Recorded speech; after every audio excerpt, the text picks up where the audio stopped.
Bismillahirrahmanirrahim. Alhamdulillah. Salatu wassalamu ala Rasulillah wa ala alihi wa sahbihi wa walah. Amma ba'd.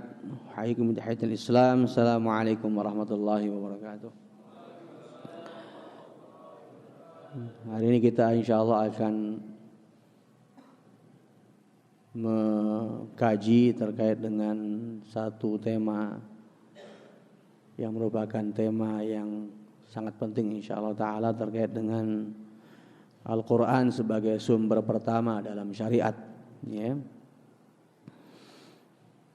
Ikhwati al-ahibba, bahwa tentunya keimanan kepada seluruh kitab-kitab yang Allah turunkan sebelum Al-Quran adalah bagian daripada usuluddin, ya, pokok-pokok dalam masalah agama kita. Sehingga keimanan kepada Al-Quran Al-Karim adalah satu asas dasar yang menguatkan terkait dengan keimanan kepada kitab-kitab sebelumnya, ya. Bahkan dia juga asas keimanan kepada Allah Subhanahu wa taala. Al-Quran itu asas keimanan kepada para rasul-rasul yang Allah utus, asas keimanan terhadap agama yang Allah tetapkan dan Allah syariatkan atas manusia. Sehingga tidak ada kitab samawi, ya, satupun kitab samawi yang sahih yang menegaskan dan menguatkan terkait dengan al-iman billah wal iman birusulihi wal iman bi kutubihi melebihi Al-Quran. Ya, sekali saya katakan, tidak ada kitab samawi yang sahih terkait dengan iman kepada Allah, Rasul dan kitab-kitab melebihi kitab Al-Quran. Enggak ada. Karena seluruh kitab samawi selain Al-Quran sudah terjadi perubahan, sudah terjadi koreksi, sudah terjadi penghapusan sebagian, bahkan penambahan kepada sebagian yang lain. Ya. Hanya Al-Qur'anlah, ya, yang dari awal sejak diturunkannya sampai hari ini dan ila yaumil qiyamah, ya, masih tetap dan akan tetap pada keasliannya, pada keotentikannya, pada keorisinilitasannya. Hanya Al-Quran, ya, seperti itu. Sehingga, ya, mengimani terkait dengan, ya, Al-Quranul Karim adalah satu tema yang sangat penting secara khusus, ya. Oleh karenanya kita lihat seluruh manusia semenjak turunnya Al-Quran, ya, kepada Rasulullah SAW diperintahkan untuk mengikutinya. Seluruh manusia nggak terkecuali. Ya, kita lihat dalam Sirah Nabawiyah, salah seorang sahabat membawa kitab Taurat, ya, Umar bin Khattab radhiyallahu anhu. Dan Rasulullah mengetahuinya. Kemudian tampaklah wajah beliau seperti marah, memerah, dan beliau sallallahu alaihi wasallam menegaskan dalam hadisnya bahwa tidak, kalau seandainya Musa, ya, alaihissalam hidup saat ini di tengah-tengah kalian, mahallallahu illa tibai, maka tidak halal baginya, ya, berpedoman kepada Taurat kecuali apa? Harus mengikuti aku. Termasuk harus mengikuti kitab yang aku diturunkan dengannya, yaitu Al-Quranul Karim. Jadi ekspresi arahnya Rasulullah SAW itu menegaskan terkait bahwa sudah tidak berlaku lagi kitab-kitab Al-Quran sebelum Al-Quran, ya. Sehingga menjadi kewajiban manusia setelah Allah turunkan Al-Quran untuk mengikuti Al-Quran secara total ya, dan meninggalkan semua kitab-kitab samawi yang masa keberlakuannya sudah termansuh ya, sudah selesai, sudah finish gitu ya, seperti itu. Oleh karena itu khatifillah, bahwa tidak ada juga ya satu din rabbani yang hak, yang wajib diikuti oleh manusia secara keseluruhan, kecuali din yang dengannya tegak rujukannya dengan Al-Qur'anul Karim. Ya, seperti itu. Maka kita lihat Rasulullah sallallahu alaihi wasallam ya, Allah perintahkan untuk membacanya, bahkan membacakannya untuk manusia ya, bahkan menjelaskannya kepada mereka dan menyuruh mereka untuk berhukum dengannya ya. Dalam banyak surah ya, di antara misalnya dalam ayat 106 suratul An'am, Allah Subhanahu wa taala berfirman menegaskan Ittabi' ma uhiya ilaika min rabbik. Ikutilah ya apa-apa yang Allah wahyukan kepadamu ya. Juga dalam surah An-Nahl ayat 89 Allah Subhanahu wa taala menegaskan juga wa nazzalna 'alaikal kitaba tibyanan likulli syai' wa hudaw wa rahmatan wa busra lil muslimin. Dan kami telah turunkan kepadamu Al-Quran yang menjadi penjelasan atas seluruh hal, sekaligus menjadi petunjuk, menjadi rahmat dan kabar gembira bagi orang-orang muslim, orang-orang yang berserah diri kepada Allah Subhanahu wa taala. Pun dalam suratul Maidah ayat 48 Allah Azza wa Jalla menegaskan wa anzalna ilaikal kitaba bil haqq, dan kami turunkan kepadamu ya Al-Qur'an dengan hak, musaddiqal lima baina yadayhi, yang membenarkan seluruh isi-isi kitab sebelumnya.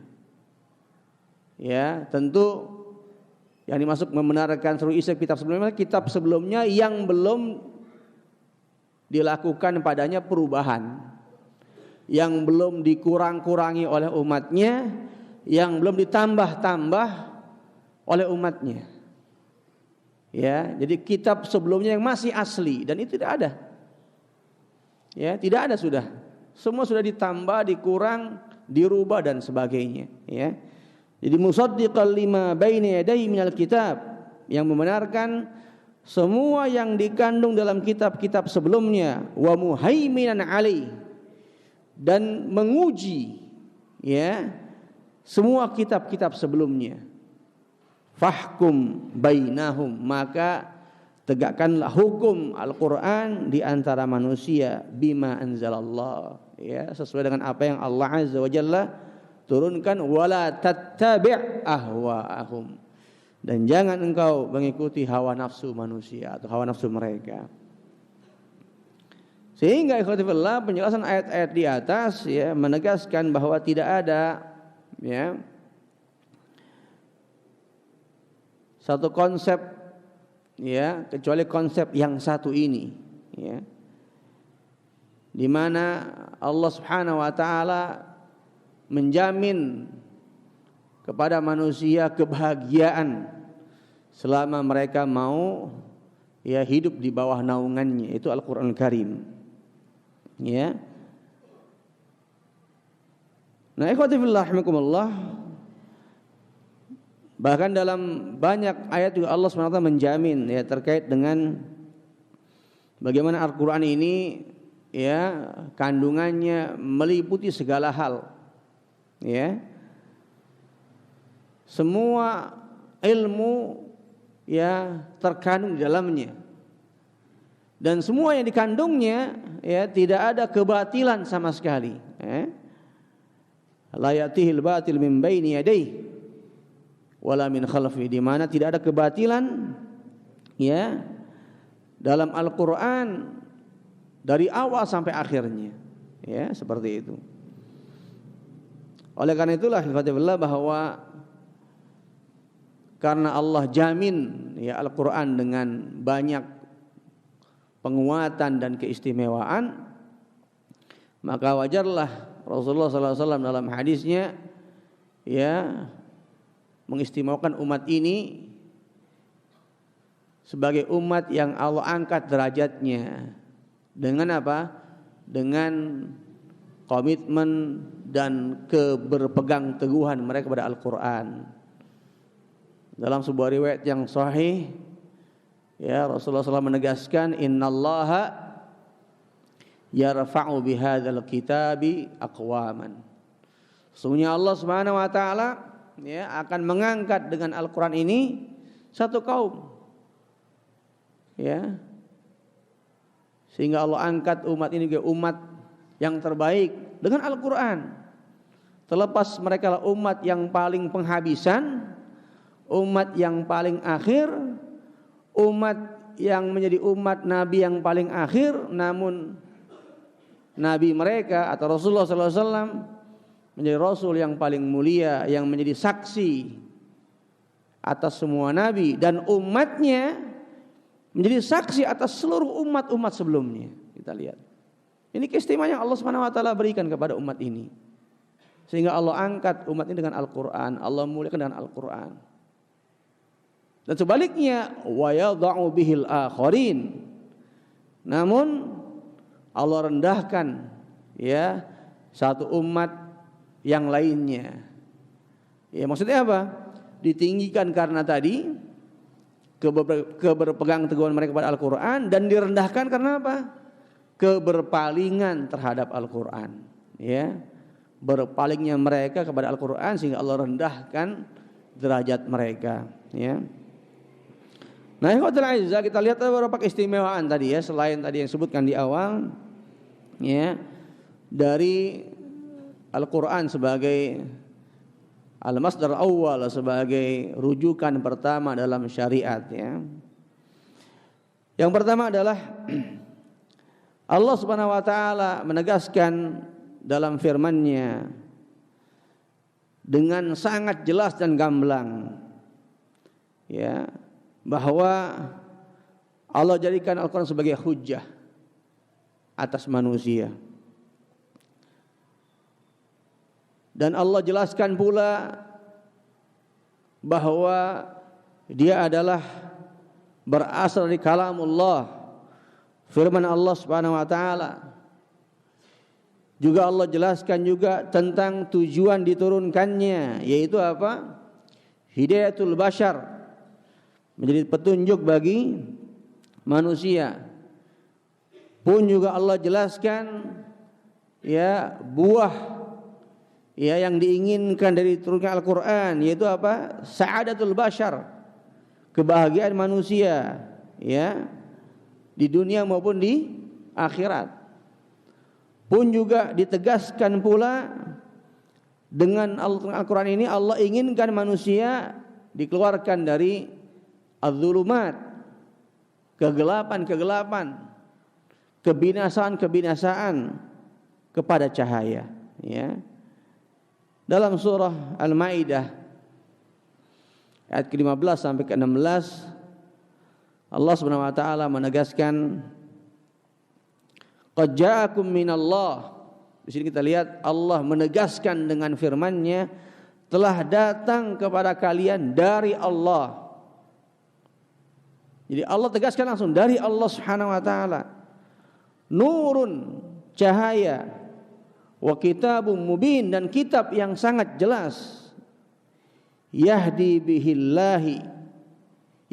bihillahu, di mana dengannya Allah memberi petunjuk manittaba'a ridwanahu, kepada siapa? Kepada orang-orang yang mengikuti keridhaannya. Artinya petunjuk di sini akan berfungsi sebagai petunjuk bagi manittaba'a ridwanah. Yang tidak meniti keridhaan Allah enggak akan jadi petunjuk. Ya, seperti manittaba'a ridwanah. subulas salam, dan meniti jalan-jalan keselamatan. Wa yukhrijuhum minadh-dhulumati ilan nur, dan mengeluarkan mereka dari kegelapan-kegelapan menuju cahaya. Ya, adz-dhulumat menggunakan lafaz jamak. Banyak para mufassirin menjelaskan karena kegelapan itu banyak ragamnya. Ya, banyak variannya. Sementara cahaya hanya Islam. Ya, ilan nur, menuju cahaya. Bi'idnih, dengan izin Allah Subhanahu wa taala. Wa yahdim ila shiratin mustaqim, dan memberikan petunjuk kepada mereka menuju jalan yang lurus. Ibnu Katsir rahimahullah ketika menjelaskan terkait dengan minadz-dzulumati ilan nur, menegaskan maksudnya apa? Maksudnya Allah menyelamatkan manusia dari kebinasaan-kebinasaan dengan berbagai bentuk, macam dan variannya, ya, menuju apa? Jalan yang terang, yang sehingga mereka terhindar dari hal-hal yang dilarang, dan dengannya mereka akan meraih urusan-urusan yang disukai oleh mereka dan melenyapkan kesesalan dari mereka. Ya.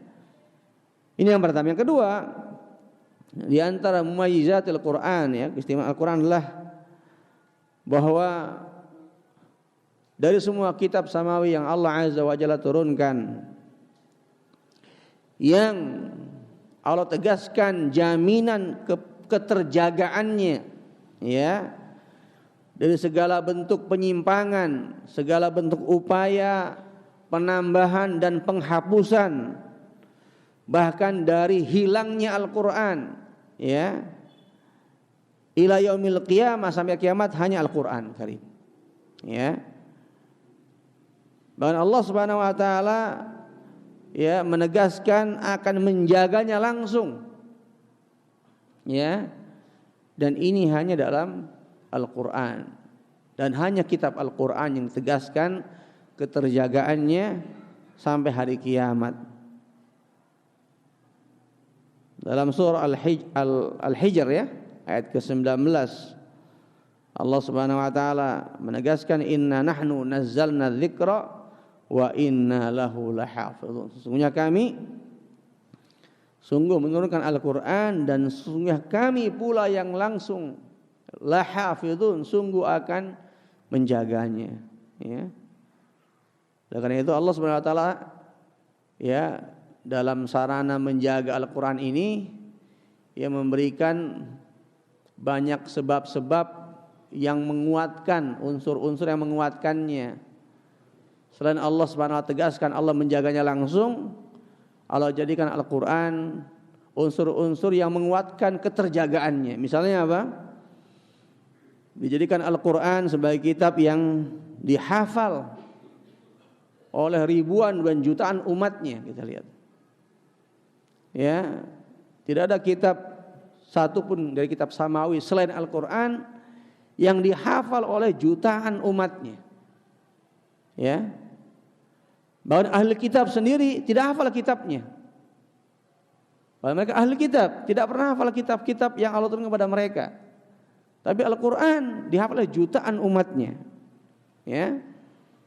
Allah mudahkan, ya, juga selain dihafal, Allah mudahkan juga kepada umatnya untuk membacanya, terlepas mereka orang Arab atau non-Arab atau ajam. Terlepas mereka pun mungkin enggak faham apa yang mereka baca. Ini uniknya Al-Quran, ya. Enggak faham mereka baca, tapi mereka bisa enggak faham apa arti yang mereka baca, tapi mereka bisa baca Al-Quran.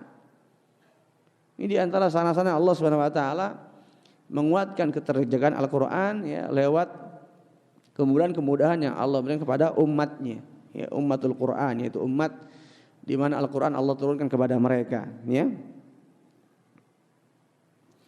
Yang ketiga, ya, di antara keistimewaan Al-Quran adalah bahwa dia adalah khatimul kutub as-samawiyah, menjadi penutup kitab-kitab samawi, ya.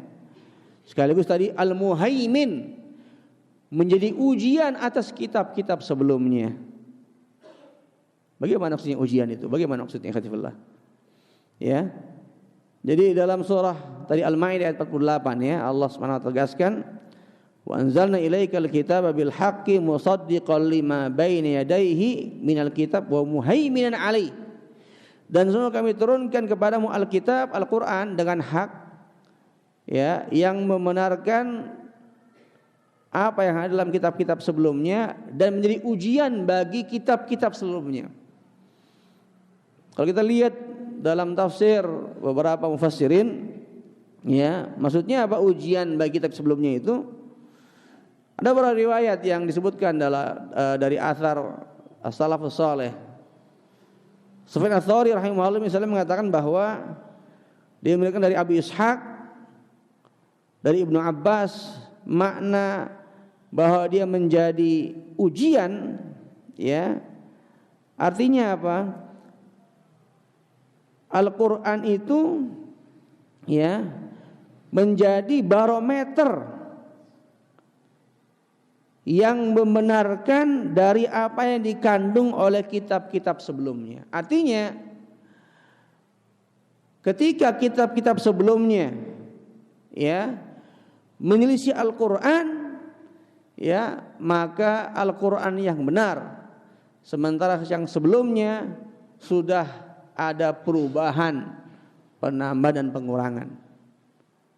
Artinya seluruh yang bertentangan dalam kitab-kitab sebelumnya maka batil. Jadi standar kebenarannya ada dalam Al-Quran. Itu yang disebutkan terkait dengan makna muhaiminan 'alaihi. Al-Quran menjadi ujian bagi kitab-kitab sebelumnya, ya. Dan pendapat ini dikuatkan juga oleh Sa'id ibnu Jubair, oleh Mujahid dan juga Ikrimah, Al-Hasan Al-Basri dan juga Qatadah, ya. Ini makna muhaiminan, menjadi ujian atas kitab-kitab sebelumnya. Yang keempat, ya, di antara mumayyizatul Quran, keistimewaan Al-Quran, ikhwatifillah, dia adalah anfa'ul aghdhiyah wa anfa'ul adwiyah. Menjadi nutrisi yang paling syarat dengan manfaat. Tentu nutrisi iman yang paling syarat dengan manfaat dan menjadi obat yang paling mujarab, anfa'ul adwiyah, ya. Kita lihat dalam beberapa ayat Allah Azza wa Jalla menegaskan, ya, terkait dengan hal ini. Dalam surah Fussilat misalnya ayat 44, Allah berfirman, "Qul huwa lil ladzina amanu hudaw wa shifa." Katakanlah bahwa Al-Quran itu bagi orang-orang beriman adalah petunjuk sekaligus syifa, ya, menjadi sarana kesembuhan, menjadi obat, ya. Walladzina la yu'minuna fi adhanihim waqrun. Sehingga orang-orang yang tidak beriman kepada Al-Quran, maka pada telinga mereka ada sumpel, ya, yang menyumpel telinga mereka. Wa huwa alaihim ama. Sehingga mereka dibutakan oleh Allah terhadap Al-Quran. Artinya ayat ini, ya, Allah menegaskan terkait dengan dua hal tadi, bahwa dia adalah nutrisi yang paling lengkap bagi nutrisi iman dan obat yang paling mujarab. Oleh karenanya, ikhtifillah, bahwa ketika Allah tegaskan terkait dengan Al-Quran sebagai obat yang paling mujarab, nutrisi yang paling lengkap, kemudian kita masih mencari dan meyakini ada obat yang paling lengkap dari itu, tentu inilah min ajhalin nas, ya, menjadi orang yang paling, apa kalau bahasa sekarang, yang paling koplak gitu ya, mungkin ya, bahasa milenial ya, seperti itu. Karena apa? Allah tegaskan huda wa syifa, dia petunjuk dan obat. Ini Rabbul Alamin, di atas arsy yang menegaskan itu.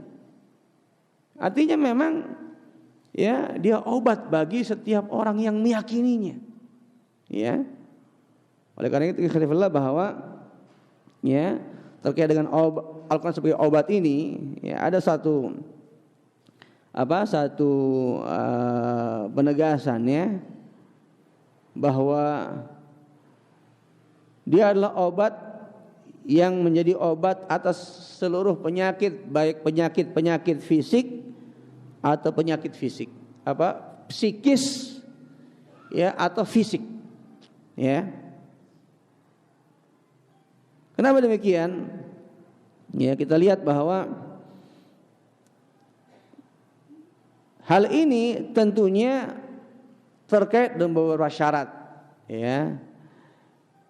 Yang pertama adalah bahwa Al-Quran sebagai obat harus diimani dengan iman yang betul ya. Artinya kalau orang yang ragu, tentu apapun kalau orang ragu itu tidak akan pernah mempunyai dampak yang efektif ya, termasuk Al-Quran ya, harus diimani dengan iman yang betul ya.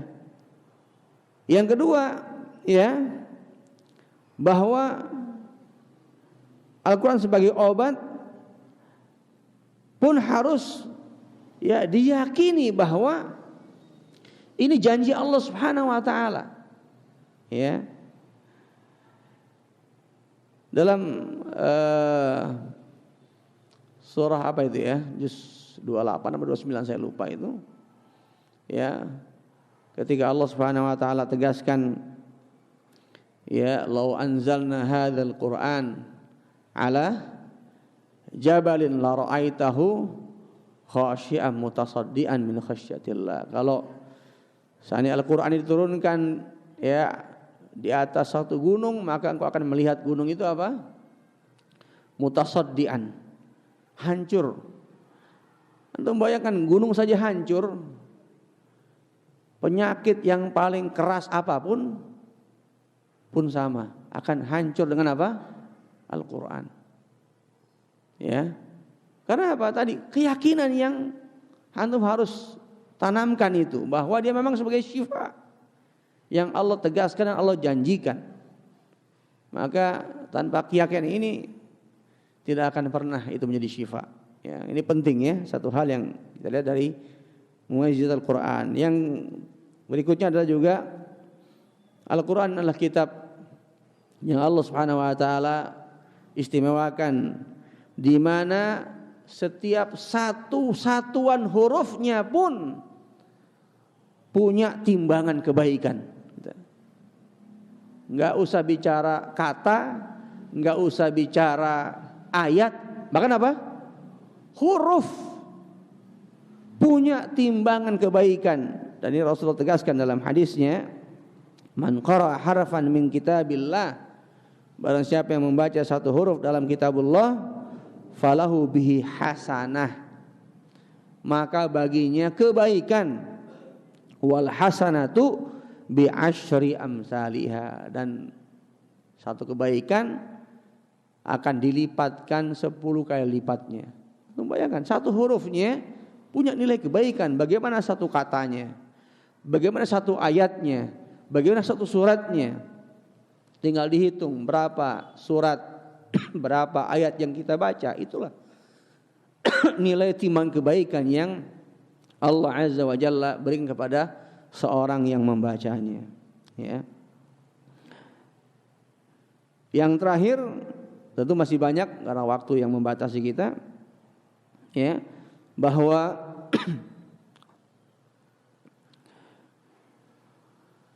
kemuliaan manusia Allah janjikan kepada siapapun yang belajar dan mengajarkannya. Allah janjikan kemuliaan kepada siapapun yang belajar dan mengajarkannya. Dan disebutkan dalam hadis Rasulullah SAW dalam riwayat Al-Bukhari, ya, bahwa Rasulullah SAW bersabda, "Khairukum man ta'allamal Qur'an wa 'allamah." Sebaik-baik kalian adalah orang yang ya, belajar Al-Qur'an dan mengajarkannya. Jadi kalau antum mau jadi orang terbaik, ya, ambil bagian dalam barisan ini. Sekecil apapun keterlibatan antum dalam bagian ini. Itu apa? Bagian barisan orang-orang yang allamal Qur'an, ya, ta'allamal Qur'an wa 'allamah. Belajar Al-Qur'an dan mengajarkannya, ya. Wallahu a'lam bishawab. Wa sallallahu ala nabiyyina Muhammadin sallallahu alaihi wasallam wa ala alihi washabihi ajmain. Assalamualaikum warahmatullahi wabarakatuh.